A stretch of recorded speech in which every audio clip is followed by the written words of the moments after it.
Is godliness. এটা কিন্তু একটি প্রবাদ বাক্য, এটা আমরা মোটামুটি সবাই জানি। আচ্ছা, পরিষ্কার পরিচ্ছন্নতা কার পছন্দ হয় না? সবারই তো পরিষ্কার স্বচ্ছ সুন্দর প্রয়োজন। কিন্তু এই পরিষ্কার জিনিসটাকে নোংরা কে করে? সেটাও কিন্তু আমরাই করি। আজ যে বিষয়টি সত্যি আমাকে খুব ভাবায়, সেটা হলো আমাদের জীবনে পরিষ্কার পরিচ্ছন্নতার অবদান। পরিষ্কার পরিচ্ছন্নতা কোথায় প্রয়োজন নেই? জীবনের সর্বত্রই কিন্তু এর প্রয়োজন। আজকে আমরা কি কখনো অপরিষ্কার খাবার, অপরিষ্কার লোক, অপরিষ্কার জায়গা পছন্দ করি? আমরা কিন্তু কেউ পছন্দ করি না। আমরা সবাই কিন্তু চাই পরিষ্কার খাবার, পরিষ্কার পোশাক, পরিষ্কার বাসস্থান। কিন্তু দুর্ভাগ্য, আমরাই কিন্তু সেই পরিষ্কার জায়গাগুলোকে নোংরাতে ভরে ফেলি। তো আমাদের উচিত একটু সচেতন হওয়া।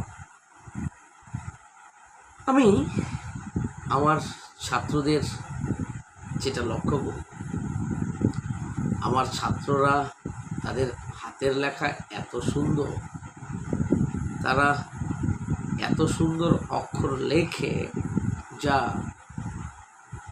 আমি তো মোটামুটি কল্পনা করতে পারছি, কিন্তু অন্যরা হয়তো বা এর লেখার কোনো অর্থ খুঁজে পাবে। সত্যি তাদের লেখা এতটা অস্পষ্ট, বলতে বলতে আমি টায়ার্ড। এটা না ছোটবেলা থেকে ওদের রপ্ত করা উচিত। এখন কত পিটাবেন বলুন তো? একটা বাচ্চাকে কতবার বলা যায়?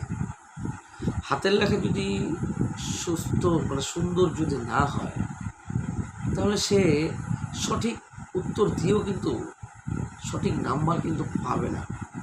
আমি সেটা ওকে বুঝিয়ে উঠতে পারছি না। আমরা ছোটোবেলার থেকে যদি অক্ষর জ্ঞান বা পরিষ্কার পরিচ্ছন্নতা নিয়ে প্রতিটি বাচ্চাকে বাড়ি থেকে একটু শেখানো যেত, তবে হয়তো বা তার পরিষ্কার পরিচ্ছন্নতা সম্পর্কে একটু হলেও ধারণা তৈরি হতো। কিন্তু আধুনিক যুগ, আমরা সকল সবাই পরিষ্কার। আমরা যখন বাইরে বেরোচ্ছি, আমরা এমনভাবে বেরোচ্ছি মনে হয় আমার মতো পরিষ্কার কেউ নেই। কিন্তু সত্যি বলছি, পরিষ্কারতা দরকার আছে, স্বচ্ছতা দরকার আছে। কারণ পরিষ্কার পরিচ্ছন্ন পরিবেশ হলেই কিন্তু সত্যি মন শান্ত হয়ে যায়, মন মুগ্ধ হয়ে যায়। পরিষ্কার পরিচ্ছন্নতার মধ্যে কিন্তু কোনো রোগ জীবাণু থাকে না, তাই না? মানুষের শরীর স্বাস্থ্য ভালো থাকে। তাহলে আমার বাচ্চারা, ছোট ছোট ছাত্রগুলো কেন সেটা বুঝবে না যে অপরিষ্কার হাতের লেখায় তাদের নাম্বারে জীবাণু ঢুকে যেতে পারে, তারা কম নাম্বার পাবে? তো আমাদের সবার উচিত সবাইকে একত্রিত হয়ে, অর্থাৎ আমাদের সবারই তো ঘরে বাচ্চা কাচ্চা আছে, আমাদের উচিত আমার বাচ্চা হাতের লেখাটা একটু স্পষ্ট হবে, অভ্যাসটা করাতে হবে, বুঝলি? না হলে কিন্তু বাচ্চার হাতের লেখার মধ্যে জীবাণু ঢুকে যাবে, যেটা এখন বড় বড় ছেলে মেয়েদের দেখা যায়। তারা মনে হচ্ছে এই ছোটোবেলাতেই ডাক্তারের হাতের লেখায় অভ্যস্ত হয়ে পড়েছে। আচ্ছা, ডাক্তারের প্রসঙ্গটা কেন আসে জানেন?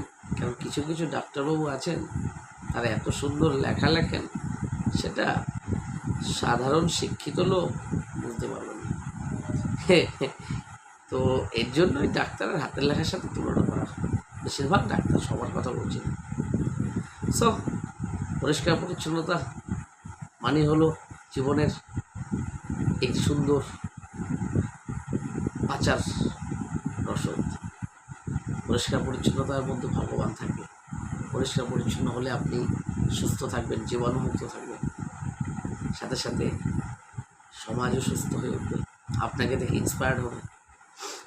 তো আমি আমার সমস্ত ভক্তদের, বন্ধুদের, ছাত্রদের একটাই বলবো, চলুন না একটু স্বচ্ছভাবে, শুদ্ধভাবে নিজের জীবনযাত্রা শুরু করুন। পরিষ্কার যেহেতু সবার পছন্দের, চলুন একটু পরিষ্কার পরিচ্ছন্নভাবে চলুন, দেখবেন আপনাকে দেখে আপনারা অবশ্যই ইন্সপায়ার্ড হবেন। ধন্যবাদ, ভালো থাকবেন।